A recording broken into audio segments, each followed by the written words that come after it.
ये है वो मंदिर जहाँ पे जाने के लिए आपको सिंध के पहाड़ों के नीचे एक गार से गुजरना पड़ता है।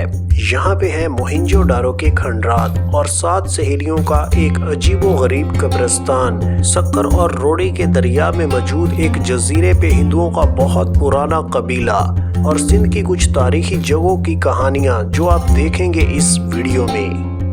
जी अस्सलाम वालेकुम दोस्तों and welcome back in my new video. आज मैं मौजूद हूँ सक्खर में और सक्खर में रात को यहाँ पे आए थे, हमने कमरा लिया और यहाँ पे स्टे करके अभी हम सुबह सुबह यहाँ से जा रहे हैं सक्खर को एक्सप्लोर करने। आपको दिखाते हैं सक्खर में क्या कुछ है जो अगर आप सक्खर में आते हैं तो आपको विजिट करना चाहिए। सुबह सवेरे अपने होटल से चेकआउट करके बगैर नाश्ता किए हम अपने सफ़र पे निकल पड़े, क्योंकि हमारी लिस्ट में बहुत सी ऐसी डेस्टिनेशन थी जो कि आज हमने कवर करनी थी। फर्स्ट डेस्टिनेशन थी हमारी 7 सिस्टर का मज़ार, जहाँ पे जाने के लिए आपको दरिया क्रॉस करना होता है और दरिया को क्रॉस करने के लिए यहाँ पे एक बहुत तारीखी और बहुत मजबूत ब्रिज है जिसको लैंड्सडाउन ब्रिज कहा जाता है। इस ब्रिज की मजबूती का राज इस पे लगा हुआ 5000 टन स्टील है। इस ब्रिज को 1889 में ब्रिटिश राज में बनाया गया था। इस ब्रिज को उस जमाने की कोयले से चलने वाली ट्रेनों और भारी भरकम गाड़ियों के लिए बनाया गया था। इसी वजह से आजकल की हल्की फुल्की गाड़ियां इसके सामने कुछ भी नहीं है और ये इतना मजबूत है कि आने वाली कई सदियों तक इसी तरह कायम रह सकता है। ये यहाँ पे एक इंफॉर्मेशन सेंटर बना रखा है। यहाँ पे ब्रिज के मुतालिक इंग्लिश और उर्दू में डिटेल लिखी हुई है और ये बेसिकली 2 ब्रिज हैं, एक यहाँ पे ट्रैफिक के लिए और दूसरा रेलवे के लिए। और जो यहाँ पे सबसे शानदार देखने को मिलता है वो है रेलवे का ब्रिज। और ये वैसे फुटपाथ बनाई गई है और जहाँ पे ये देखिए ये ब्रिज है, रेलवे लाइन इस पे बिछाएगी और ये रेलगाड़ी के लिए।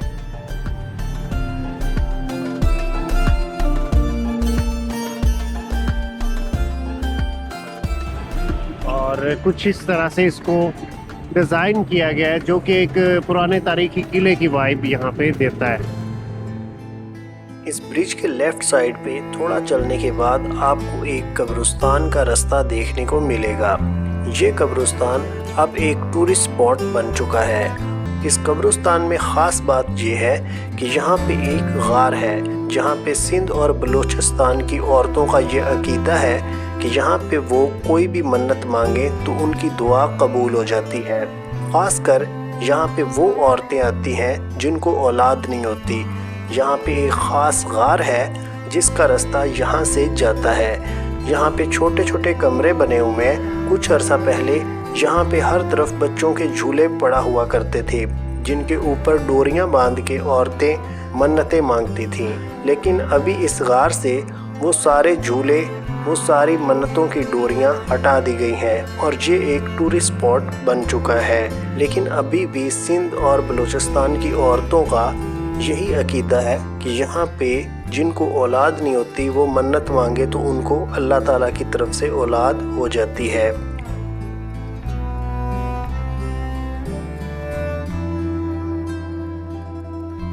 इस गार से निकलने के बाद ऊपर की जानिब सीढ़ियाँ जा रही हैं और यहाँ पे एक कब्रिस्तान है।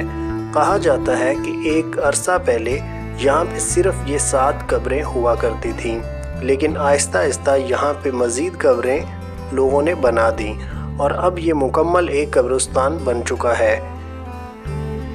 यहाँ पे ये 7 कब्रों की क्या कहानी है, एक दिलचस्प वाक़या है। कहा जाता है कि इस पहाड़ की चोटी पे 7 बहनें या 7 सहेलियां रहा करती थीं और वो बहुत परहेजगार और बापर्दा थीं। यहाँ के उस वक्त के हुक्मरान को जब उनके बारे में पता चला तो उसने फ़ौरन अपने दरबार में उनको बुलाने के लिए हुक्म दिया। वो औरतें चूँकि पर्दे में रहती थीं तो उन्होंने वहाँ पे ना जाने की वजह से इसी पहाड़ के दामन में पनाह ली और अल्लाह ताला से अपनी इज़्ज़त और आबरू की दुआ की। अल्लाह ताला ने उनकी दुआ कबूल की और ज़मीन फटी और वो 7 बहनें ज़िंदा ही ज़मीन में दफन हो गईं। उसके बाद जहाँ पे उनकी याद के लिए 7 कब्रें बना दी गईं और फिर आहिस्ता आहिस्ता लोगों ने मज़ीद यहाँ पे कब्रें बना दी। ये कहानी सच्ची है या झूठी, इसके मुतालिक कोई दलील नहीं है, ये फ़कत एक अफसाना है।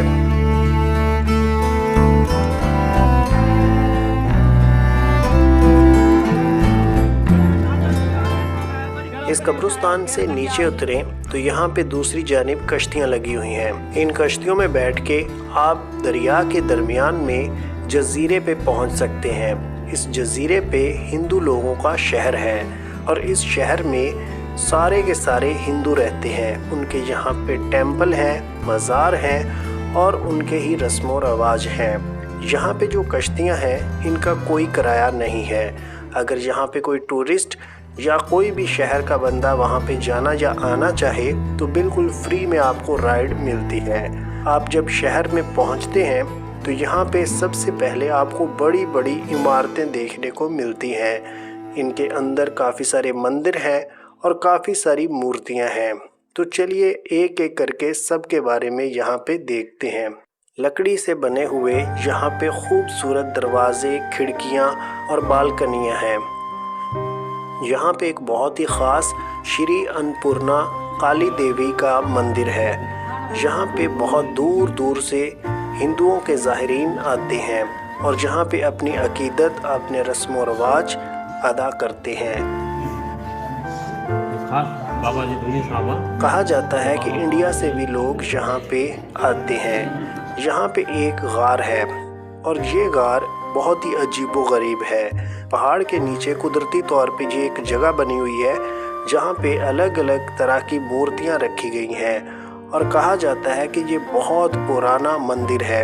इसको वैसी ही हालत में रखा गया है, बस नीचे वाला फर्श चेंज किया गया है। यहाँ पे भी अलग अलग किस्म की मूर्तियाँ आपको देखने को मिलेंगी। यहाँ पे अंदर आर्टिफिशियल लाइटिंग का इंतज़ाम किया गया है।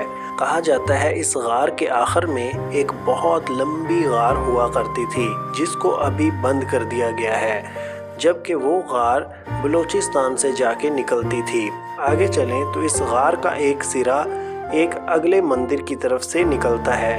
यहाँ पे एक समाधि रखी गई है। यहाँ पे इनके पंडित भी हैं जिनको यहाँ पे महाराज कहा जाता है। हालांकि ये इलाका सारा हिंदुओं का है, उसके बावजूद ये मुसलमानों और दूसरे देगर मज़ाहिब की भी इज्जत करते हैं। एक चट्टान के ऊपर आपको दरख्त लगा हुआ मिलेगा। इस दरख्त से भी हिंदुओं के काफ़ी अकीदे हैं और हिंदू लोग यहाँ पे मन्नतें मांगते हैं। यहाँ पे हर वक्त लंगर चलता है और लंगर इतना वाफर होता है कि यहाँ पे ज़्यादातर लंगर बच जाता है। फिर बचा हुआ लंगर दरिया के परिंदों के हवाले कर दिया जाता है। हिंदुओं के ये मंदिर देखने के बाद अभी हमारी अगली डेस्टिनेशन थी मोहिंजोदारो। और मोहिंजोदारो जाते वक्त आपको रास्ते में बहुत से खजूरों के बाग देखने को मिलते हैं। यहाँ पे इस तरफ भी ये देखिए एक सड़क जा रही है जहाँ पे आपको खजूर ही खजूर देखने को मिल रहे होंगे, और इस तरफ भी ये सड़क जा रही है। ये आप देख सकते हैं हर तरफ यहाँ पे इतनी ज़्यादा तादाद में खजूर के दरख्त लगे हुए हैं कि आप यहाँ पे भूल भुलैया में गुम हो जाएंगे। ऐसे लगेगा जैसे खजूरों के जंगल में आ गए। इतने ज़्यादा यहाँ पे ये सखर में आपको खजूरों के बाग देखने को मिलते हैं। आपने सखरी खजूर सुनी होगी जो कि पूरी दुनिया में मशहूर है। उसके सखर में खजूरों के दरख्त मीलों में फैले हुए हैं।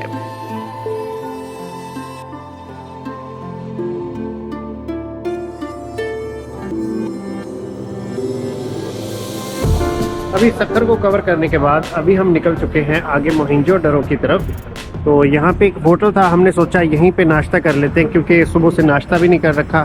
तो ये एक मेमन रेस्टोरेंट के नाम से रोड पे ये एक रेस्टोरेंट आता है। खाना खाते ही यहाँ से निकल चलते हैं क्योंकि सफ़र काफ़ी लंबा है और आगे पता नहीं हमें होटल मिलेगा नहीं मिलेगा।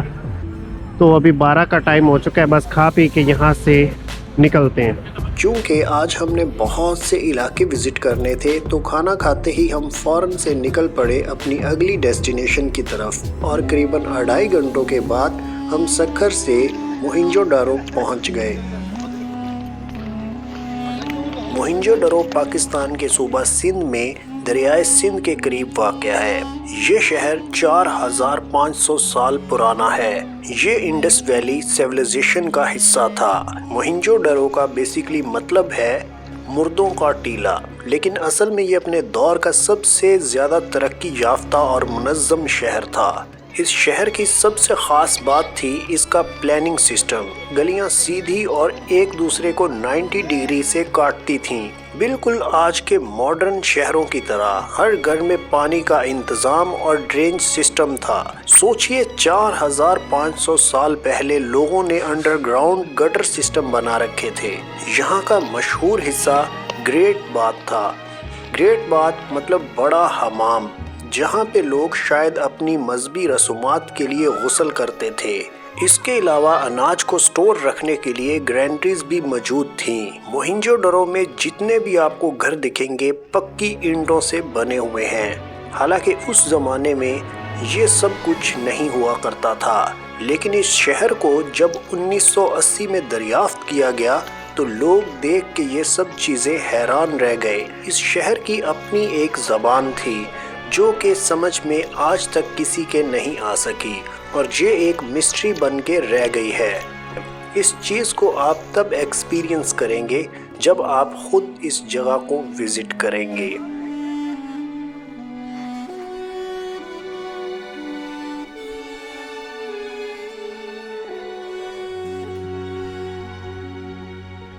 यहाँ पे हमने हर चीज़ को बारीकी से देखा है और ये नतीजा अख्ज़ किया है कि यहाँ पे कुछ भी तारीखी बाकी नहीं रह चुका। इन्होंने जो भी यहाँ पे बनाया है वो ख़ुद ही यहाँ पे मेंटेन किया है।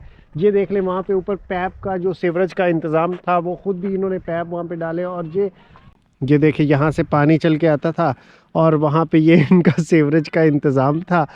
ये गलियाँ बनाई गई हैं और यहाँ पे जो ये पाइप आपको दिख रहे हैं इनको प्रेजेंट किया गया है कि ये बहुत ही पुराने और कदीम है। हिस्ट्री के साथ इनको मनसूख किया गया, जबकि ये सीमेंट से बने हुए हैं और ऊपर प्लस्तर भी हुआ है। तो आप ये अंदाज़ा लगा लें कि यहाँ पे किस तरह से इन्होंने ये सारी जगह डेकोरेट की है। पुराने तर्ज़ तामीर जैसा भी नहीं लगता। अंधा भी देखे तो उसको भी समझ में आता है कि ये इन्होंने रिकन्स्ट्रक्ट किया है और कोई ना मज़दूरों को मिस्त्री बना के यहाँ पे काम पे लगाया गया है। और ये बेसिकली नालियाँ बनाई गई हैं, सीवरेज का इंतज़ाम। ये चेक करें, जो भट्ठे में पीली ईंटें होती हैं ना, जो किसी काम की नहीं होती, वो ईंटें उठाकर यहाँ पे लाई गई हैं और इनको टेढ़ा मेढ़ा जोड़ के रख दिया गया है। और ऊपर मिट्टी से लेपा लगा के इसको मोहिंजोदड़ो का नक्शा बना दिया गया है। हनीफ भाई कैसे हैं आपके तासरात? लग रहा है जैसे हज़ारों साल पुराने किसी इतिहास में आ गए हो। हाँ, एक साल हज़ारों साल पुराने। ये देखें, यहाँ पे जहाँ पे भी आप देखेंगे ना, इस तरह करके आपको गारा लगा हुआ मिलेगा। ये इन्होंने ईंटें लगा के ऊपर गारा लगा दिया है, वरना इतने सालों से बारिशें हो रही हैं तो ये कैसे यहाँ पे टिक सकता है। तो ये बस इन्होंने अभी मेंटेन करके और ऊपर इस तरह करके बोर्ड मेंशन कर दिए कि ये फ़ला जगह थी या ये फ़ला जगह थी, जो नहीं भी थी उसको बना के प्रेजेंट कर दिया। और यहाँ पे कुछ लाइट के इंतज़ाम किए गए, रात को लाइट्स वाइट्स यहाँ पे जला देते हैं और बस यही कुछ रह गया यहाँ पे। बाकी इसी तरह के नक्शे वहाँ पे भी बने हुए हैं, वो भी सारी आबादी है। और अगर इस तरफ देखें तो यहाँ पे भी ये सारी आबादी है, और इससे पीछे भी काफ़ी दूर देखा जाए तो वहाँ पे भी कुछ आबादी है। काफ़ी वसी है और हर जगह पे एक ही तरह के ये बस मिट्टी के ये दीवारें और टीले, बस यही कुछ बना हुआ है।